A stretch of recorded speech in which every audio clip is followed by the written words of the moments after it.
Puji Tuhan, saudara kekasih dalam Tuhan. Selamat pagi semuanya, saudara. Kalau di dalam Roma pasal 8 ayat yang ke-37 tertulis secara jelas, tetapi dalam semuanya itu kita lebih dari orang-orang yang menang oleh Dia yang telah mengasihi kita, saudara. Tentu ayat ini khususnya disampaikan kepada jemaat yang ada di Roma oleh Rasul Paulus pada zaman itu. Jemaat-jemaat Roma yang sedang menghadapi aniaya besar. Ya, tentu ini atau kemungkinan besar dan begitu sejarawan ya Yosefus mengatakan atau menulis ya bahwa orang-orang Kristen di abad itu sedang menghadapi sebuah aniaya besar dari zaman pemerintahan Kaisar Nero yang jahat, bengis. Ya, saudara. Paulus menulis surat ini kepada jemaat di Roma bahwa mereka adalah orang-orang yang lebih daripada pemenang. Bukan kepada sembarangan orang atau bukan kepada orang-orang yang tidak sedang bertarung. Bukan kepada orang-orang yang tidak sedang berlomba atau berjuang, saudara. Ayat ini ditujukan kepada jemaat di Roma yang sedang menderita, saudara. Sedang berjuang. Jadi bukan sembarangan ayat ini dikenakan. Perjuangan apa yang dialami oleh orang-orang Kristen di Roma? Tentu perjuangan pertama adalah perjuangan bagaimana mereka benar-benar menjadi pengikut Kristus. Perjuangan untuk meneladani kehidupan anak Allah yang pernah hadir dan mungkin masih terasa. Ya, masih terasa karena rentan ketika Tuhan Yesus mengenakan tubuh daging sama seperti kita.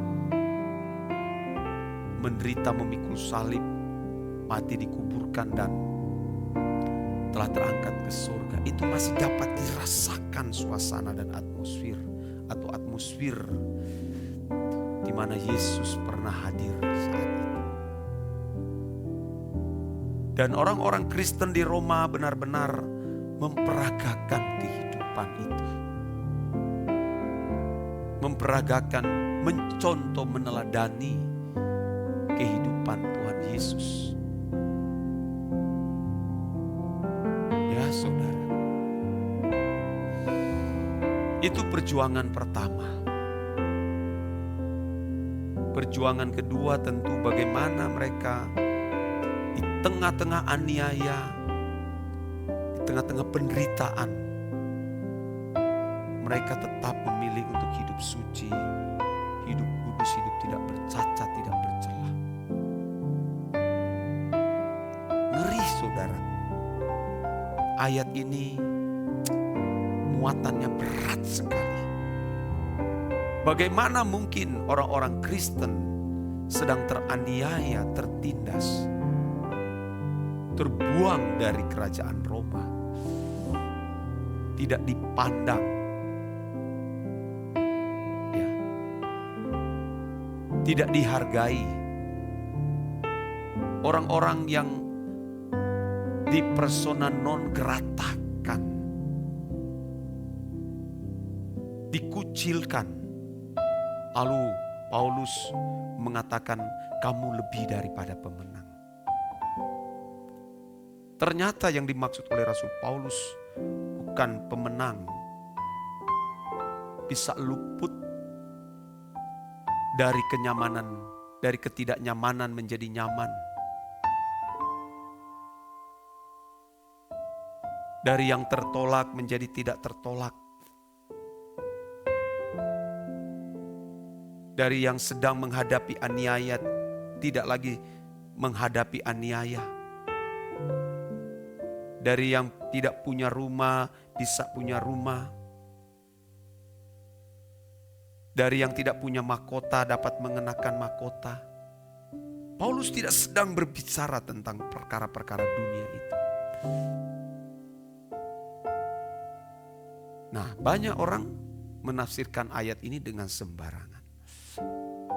Termasuk di gereja mengatakan, kalau pendeta atau worship leader mengatakan, katakan di samping kiri kananmu, kamu lebih daripada pemenang. Padahal tidak pernah berlomba, tidak pernah bertarung. Ya saudara, kehidupannya manusia duniawi walaupun ada di gereja, duniawi, mencintai dunia, terikat dengan dunia, terikat dengan dosa.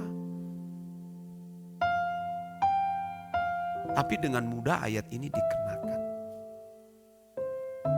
Kamu lebih daripada pemenang. Oh, ternyata baru menang lotre. Baru menang perlombaan. Ya. Perlombaan, baru menang dari main bola kaki. Dan itu sering diberi kesaksian. Oh, puji Tuhan, kami baru menang dari perlombaan. Dapat medali emas. Puji Tuhan, itu semua karena Tuhan. Orang tanpa Tuhan pun juga bisa memiliki kemenangan. Dulu ya Mike Tyson, coba lihat. Mike Tyson, dari Kristen mualaf. Iya. Dulu kalau naik ring ya saudara, ada petinju-petinju kalau naik ring ya. Iya, pakai salib lagi saudara. Wah. Iya saudara. Tapi narkoba, perjudian, dan itu menjadi kebanggaan itu saudara. Jadi kebanggaan. Bangga kalau ada orang Kristen di jemaat di gereja. Kalau ada punya seperti itu ya, ada kemenangan-kemenangan. Kalau perlu bersaksi di mimbar deh, itu semua Tuhan.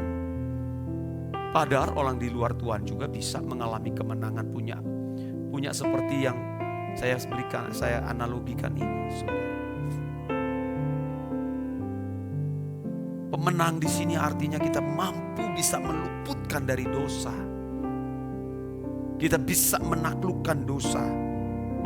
Di tengah badai gelombang tetap setia melayani Tuhan. Tidak bergeser, iman kita tetap kokoh di tengah aniaya. Coba lihat banyak orang Kristen hari ini. Damai sejahtera yang mereka miliki itu damai sejahtera palsu. Damai sejahtera yang asli itu saudara, itu benar-benar damai sejahtera kalau kita tetap di tengah gelombang badai, tidak terganggu. Tidak terganggu tujuan, arah hidup kita kepada Tuhan. Tetap hidup suci, tetap hidup kudus di tengah gelombang badai. Itu baru benar-benar damai sejahtera.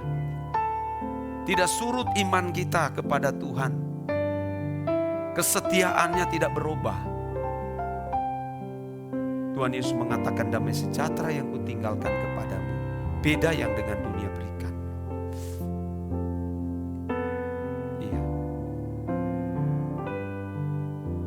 Justru orang yang benar-benar merasa damai dari Tuhan, dia mampu menghadapi, dia mampu tinggal di tengah-tengah gelombang badai, di tengah-tengah penganiayaan. Damai sejahteranya tidak terganggu. Itu baru sejati asli, saudara.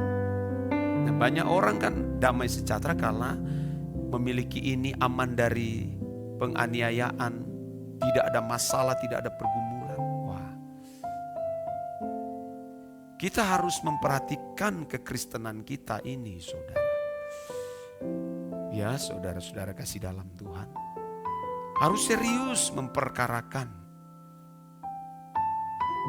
Jangan dengan mudah mendengar kamu lebih daripada pemenang. Itu benar ayat firman Tuhan, tapi itu ditujukan kepada jemaat Roma yang sedang mengalami aniaya begitu hebat. Tapi mereka tidak murtad. Sekalipun dibakar hidup-hidup. Dipenjara. Dibuang ke kandang binatang. Menjadi makanan binatang buas, dicabik-cabik daging mereka. Itu baru disebut sebagai orang yang lebih daripada pemenang. Jangan gantikan dengan perkara-perkara jasmani, saudara. Kita memperkosa ayat ini, menurunkan standar dan nilai kebenaran dari setiap ayat-ayat yang mulia ini, saudara. Ayo kita coba memperkarakan diri kita di hadapan Tuhan. Orang yang menang itu dia mampu menghadapi dosa, tetap suci di tengah-tengah orang-orang yang tidak mau hidup suci. Dia tetap hidup kudus di tengah-tengah orang yang tidak hidup kudus. Walaupun ada ancaman aniaya, dia tetap mempertahankan kesucian, kekudusan di hadapan Tuhan. Itu baru orang yang menang. Bahkan sekalipun ancaman penjara, leher mau dipancung, mau disalib, itu baru disebut sebagai orang-orang yang lebih daripada pemenang. Nah, kita belum sampai di level ini, saudara. Nah, kita masih mendapat kesempatan untuk berjuang, ya. Saya berharap saudara-saudara kasih dalam Tuhan, ayo kita terus berjuang, berlomba. Ini menjadi pesan Tuhan bagi kita sekalian.